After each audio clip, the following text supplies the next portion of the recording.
Hey guys, welcome to Relatable. Hope everyone is having a great day, a great week so far. Today, we've got a treat for you. We've got a little known up and coming commentator that you've probably never heard of before. His name is Ben Shapiro, and I just feel fortunate enough to, share my platform with him in the hope that his star will rise. So I'm super excited for you to listen to this conversation. He's got a lot of wisdom for us. He's got a new book out, and he really articulates so well the moment that we're in and the obligation that all of us have as freedom-loving Americans, and I think especially as Christians, to speak up for our rights, to speak up for liberty, and to stand for the future of this country, which really is, without hyperbole, at stake right now. So he's going to talk to us all about that. And I have a few minutes or maybe a couple minutes to talk to you about something else at the end of this episode. But for now, without further ado, here is Ben Shapiro.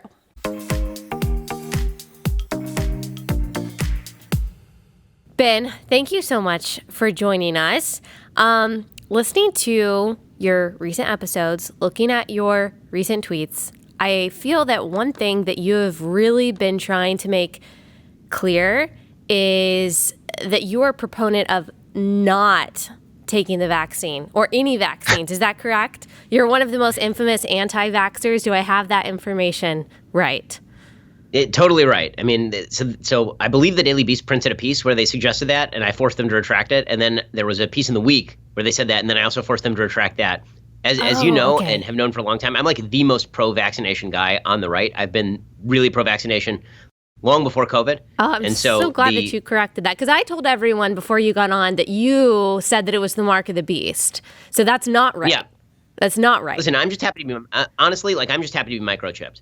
Like, right. If I'm kidnapped, Bill Gates knows where I am now, so we're good. Yes, and you're magnetic and all that. I don't know what superpower that gives us. I've heard that when you get vaccinated, you're magnetic too, so that's pretty cool. I glow in the dark. Wow. So that's why you're so pro-vaccine. That makes sense.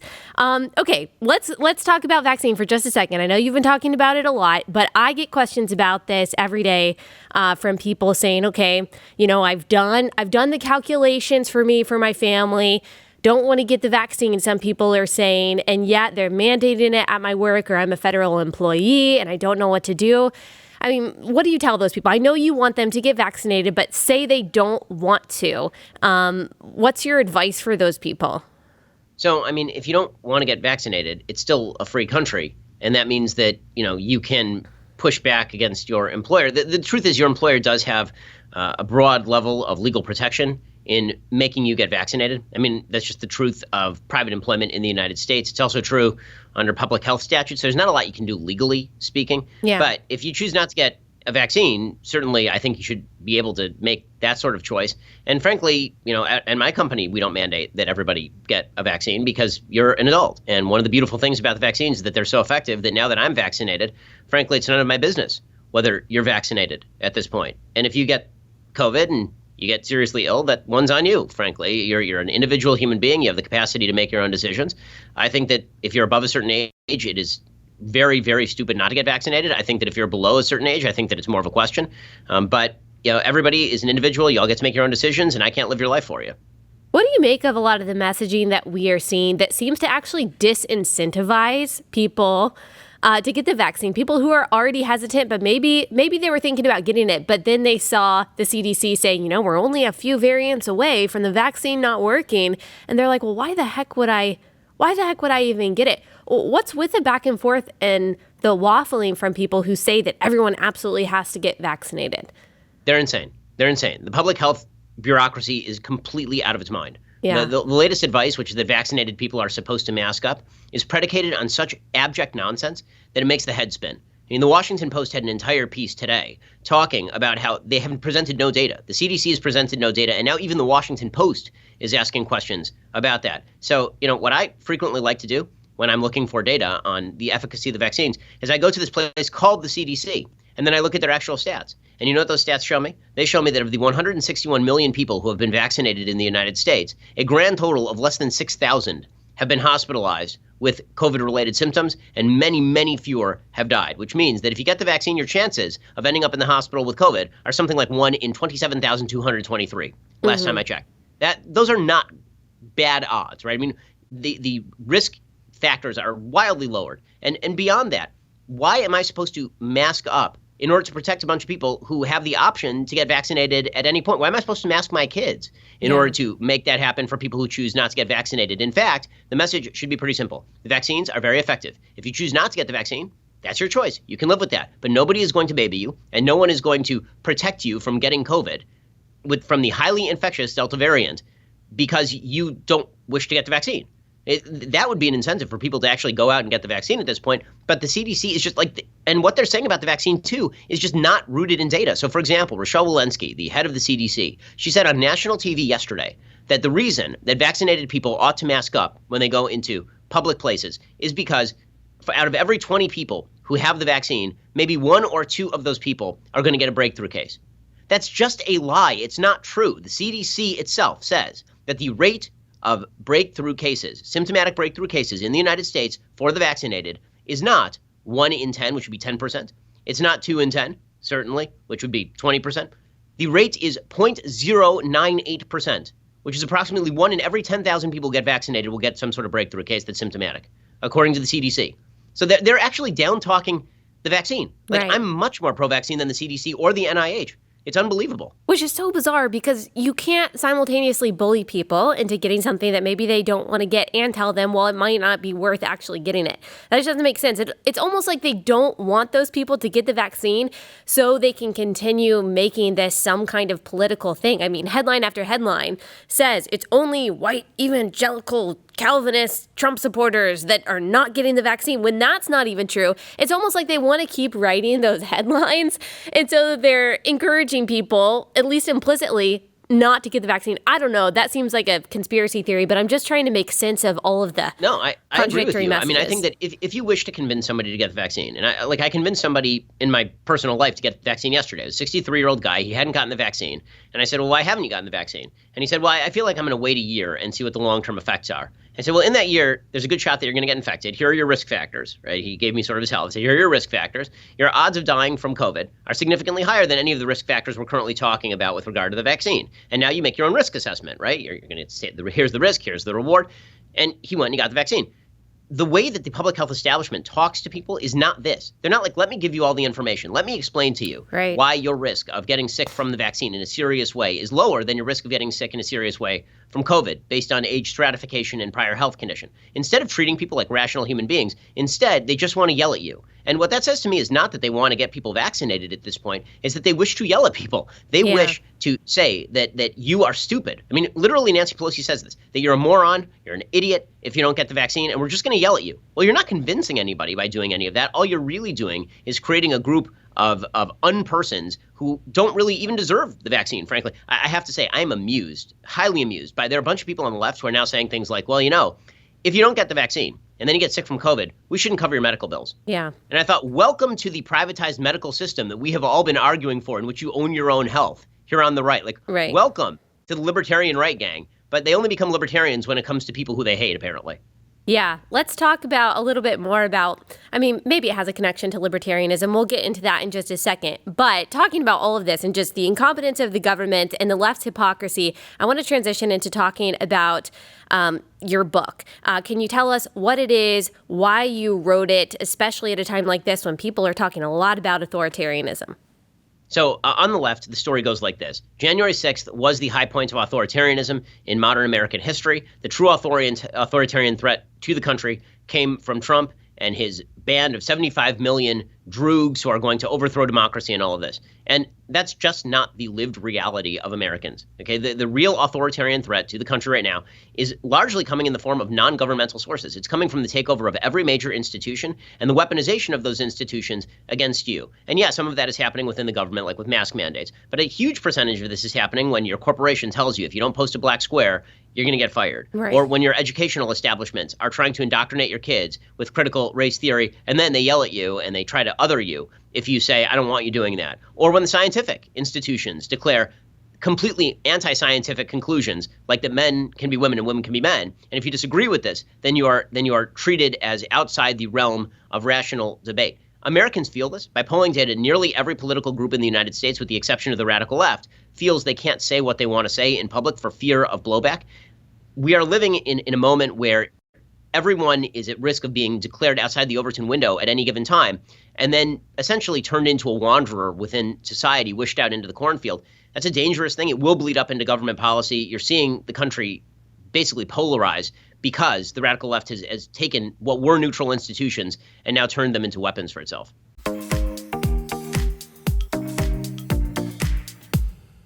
All right, taking a quick break from that conversation to tell you guys about Good Ranchers. My husband and I love our meat from Good Ranchers.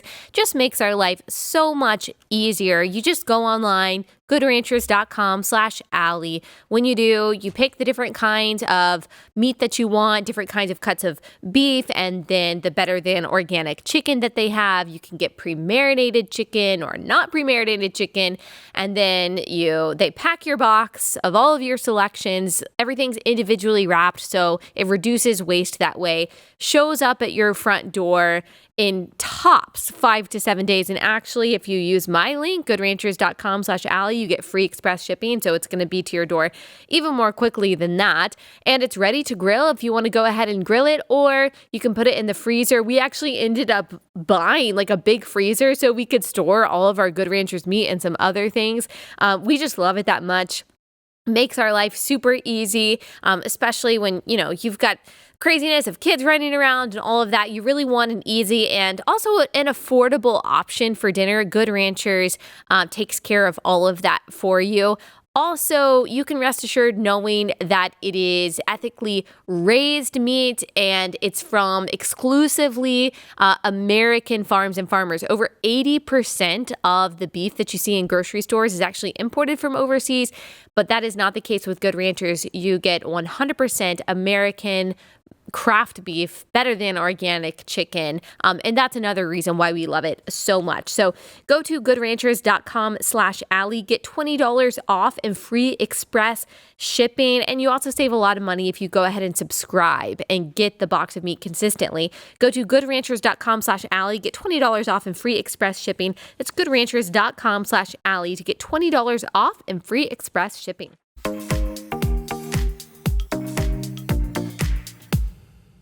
Do you think that it's been too much too fast, that they've tried to do too much too fast on the left, and that there's going to be a significant backlash on the right, either by people just resisting, within the private sphere or come midterms? Do you see that, or do you see, a lot of complacency so that the left can just keep on dominating? I think the apathy and the complacency are fading away pretty quickly, and I'm pretty excited about that. I think that the pushback on critical race theory is just one symptom of that. Yeah. The pushback on defund the police is another symptom of that.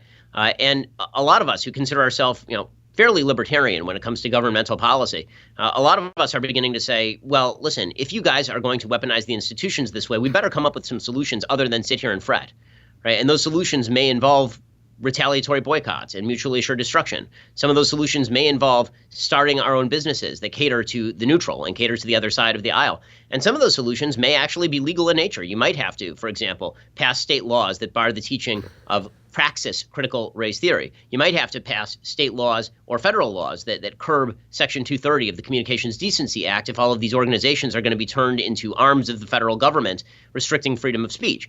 You got to be very careful with this sort of stuff. Obviously, you never want to grant more power to the government that can then be used against you. But I think that the blowback is coming, and it's going to be pretty strong. The left, for a long time, has relied on the sort of apathy and cowardice of the people in the middle. People basically saying, well, if we just give them this little thing, they'll probably leave us alone. I think that inclination has been drilled out of a lot of Americans by this point. Yeah. I used to be kind of tepid when people would ask me, okay, do I say something to my employer about this training that I don't agree with, or do I speak up in class? And it's hard to give people specific advice because you don't know their particular situation. But, I feel like a few years ago, conservatives were saying, you have to be really careful about that. If you just need to get the good grade and don't say anything. But now it seems like it's a different moment where really the risk of not speaking up seems to be bigger than the risk of speaking up. Do you think that you've kind of shifted on that for people who are saying, okay, do I say something? Do I stand up? Do I talk to my school board? I'm scared of backlash. I'm scared of being doxxed. What do you say to those people? Like, is the moment now for people to finally speak up?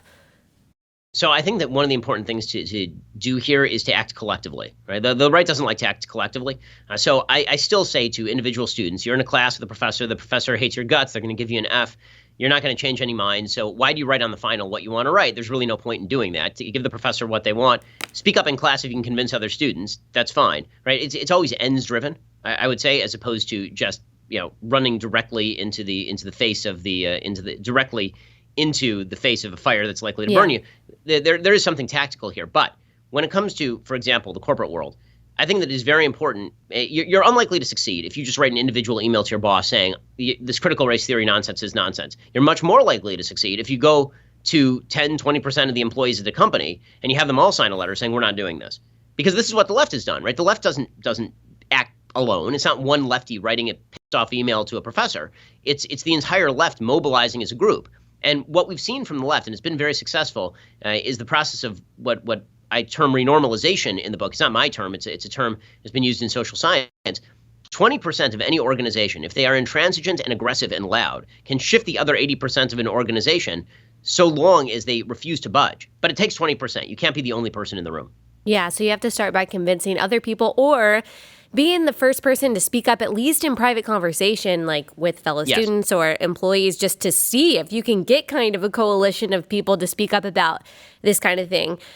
You've talked about libertarian, or you've mentioned libertarianism a couple times in this conversation, and there seems to be a debate right now within conservatism about the future of conservatism, especially with that whole TPUSA, Brandy Love thing. A lot of people were talking about, okay, is there a necessary moral biblical component to conservatism, or is it really just this kind of libertarian live and let live, small government, people just do what they want to? I think I know where you land on that, but can you explain your position and what you think the position of most conservatives actually is on that? So I think that the answer is the conservative position is kind of a combo. I think that on the one hand, I don't think that there are tons of conservatives who believe that every conservative value needs to be enshrined in law and then rammed down by the top levels of the federal government. At the same time, I don't think that there are a lot of conservatives and libertarians even who believe that their local communities ought to be governed by a porn shop goes next door.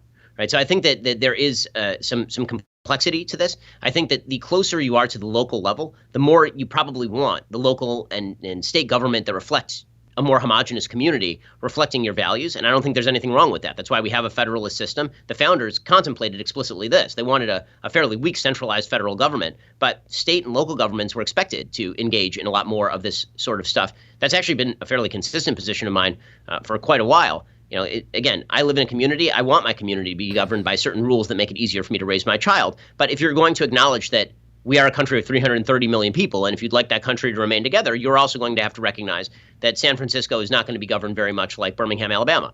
And that's got to be something you're okay with, aside from certain sort of basic fundamental precepts like freedom of speech. I think one area, obviously, where this comes to the fore is in the protection of the unborn, which I think ought to be a federal issue because that is an issue of literally life and death. As far as I think one other distinction needs to be made here, and that is the distinction between libertarianism on a governmental level and libertarianism on a cultural level.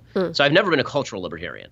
Right? I tend toward governmental libertarianism. The bigger you're talking about, the more centralized government, more federalized government you're talking about, I tend to be more libertarian because I think the federal government cramming down one set of rules, that's very unlikely to end up in a conservative direction. It seems to usually cut in the opposite direction. So for both pragmatic and ideological reasons, I think that's a problem.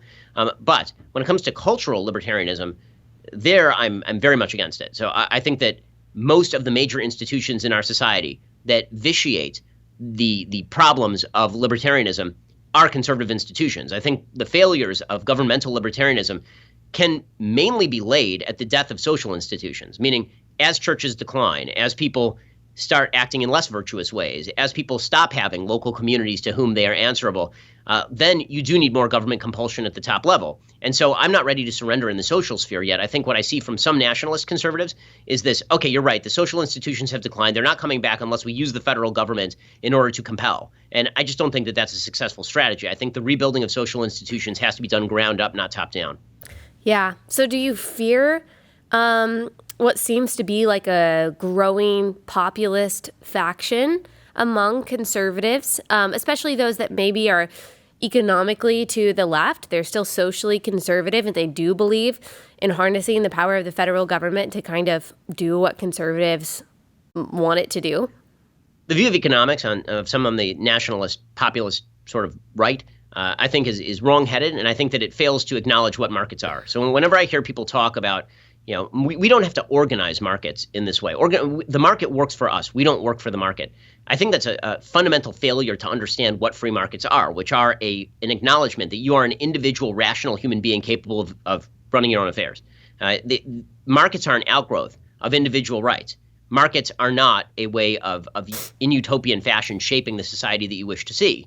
And so you either recognize that you have a right to property, like a fundamental right to the things that you create, and right to alienate that property, to sell it or to rent it, or you don't. And if you believe that the community's right to invade your right to property is that great, I think that it has some really negative correlative effects. I think that that's true whether the right or the left runs it.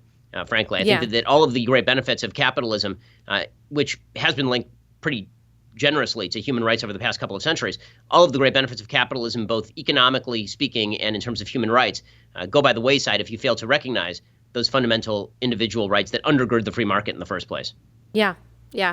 Something that you talk about in your book and the introduction, actually, that I thought was really interesting is you talk about ancient Israelites and how they wanted a king. They didn't want God as their king. They wanted a judge. They wanted a warrior king to kind of go before them and help them fight their battles. And within that, the Lord said, you've rejected God. You get what you want. Do you see today, and really just throughout modern history, a correlation between godlessness in a nation and the rise of authoritarianism? And if so, why do you think that is?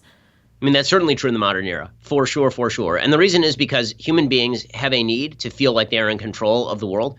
And if you don't feel like God is in control of the world, then it is now incumbent on you and the people around you to control the world around you. And the only way you can control people around you is by having a centralized power that can cram down some form of order on society. So that sort of God-shaped hole in the human heart is going to be filled by something. Very often it's filled by, I need a thing with God-like powers in order to make sure that other people do what I want them to do. I don't think it's any coincidence at all that the most authoritarian regimes tend to be the most atheistic regimes. Again, if you recognize that God is in control of the universe in the end, that's more likely to lead you to also believe that human beings are made in the image of God with individual rights. I mean, this all springs from Genesis. If you don't believe that there is something beyond you with a different set of morals than you, by the way, that is in control of what is going on, generally speaking, then you're more likely to want to grip things very tight and then put somebody in charge of that sort of power who agrees with you. Yeah. You dedicated this book to your kids, which I really appreciate, because I think that's what you articulated just in the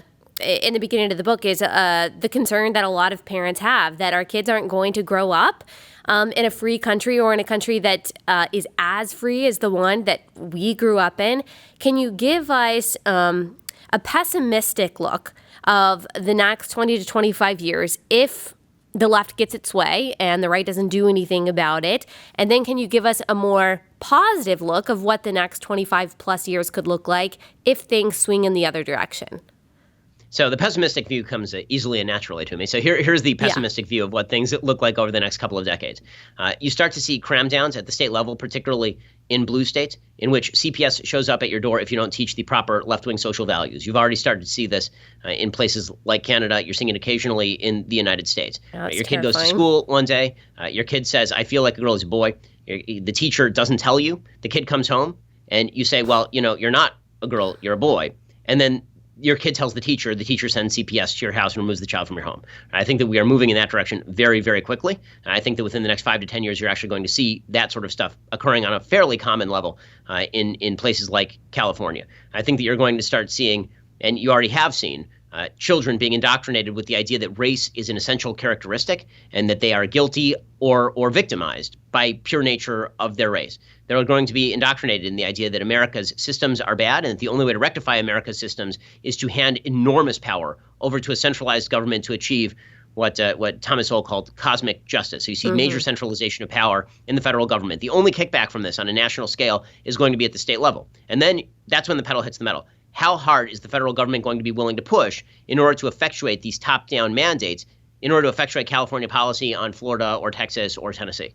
And that's when things could really come to a head. And what you're likely to see is a sort of fractious EU style of governance in which states really do resist the federal government. It doesn't come down, I think, to physical war, because I don't think anybody has taste for that or should. But it depends on what the federal government does. So that's the pessimistic version. Higher taxes, stagnant economy on the economic level, because it takes a lot of money to pay for all of the sort of societal reshaping that the left seeks. Much worse race relations. The destruction of the nuclear family, as we start to pretend that men can be women and women can be men and children are merely malleable widgets who get to self-identify however they want. Right? That is the ugly version of what society looks like in the next 20, 25 years. And the United States obviously losing its position as global leader on the basis of all this, because no nation can do this and then survive as the global leader.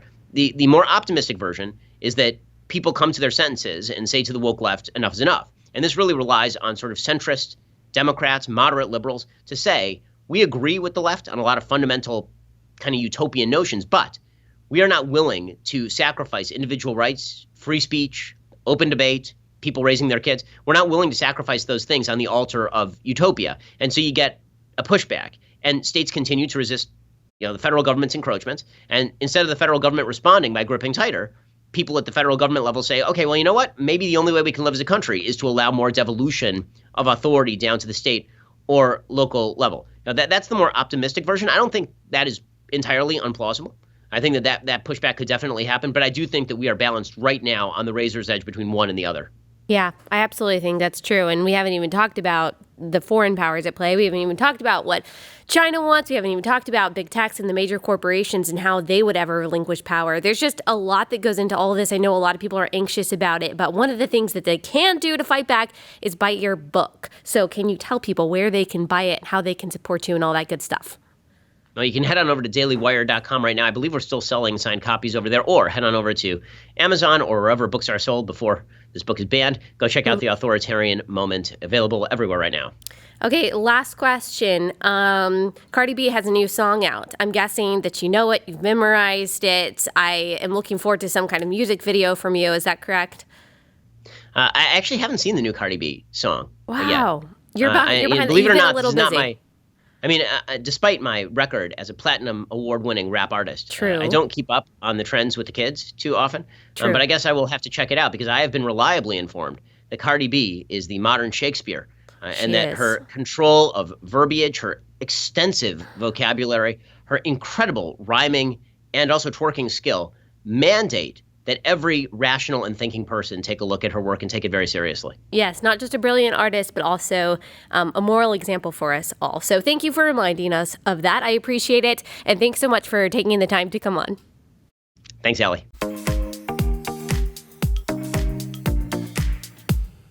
All right, one more break to tell you guys about ExpressVPN. Now, I know that you guys are like me. You're concerned about your privacy online, and you might think that browsing in incognito mode is protecting you, but it's not. Your activity is still going to be visible. If you really want to stop people from seeing the sites that you visit and protect your privacy, you need to do what I do, and that is use ExpressVPN. I mean, just think about all the times that you've used Wi-Fi in public places, at a coffee shop, a hotel. Without ExpressVPN, every site that you visit could be logged.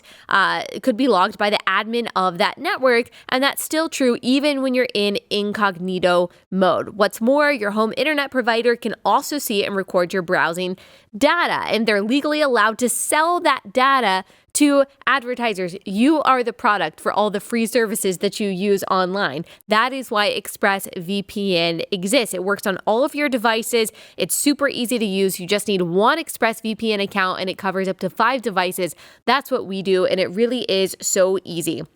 Go to expressvpn.com/Allie and use my link to get 3 extra months free. That's expressvpn.com/Allie to get 3 extra months free. That's expressvpn.com/Allie.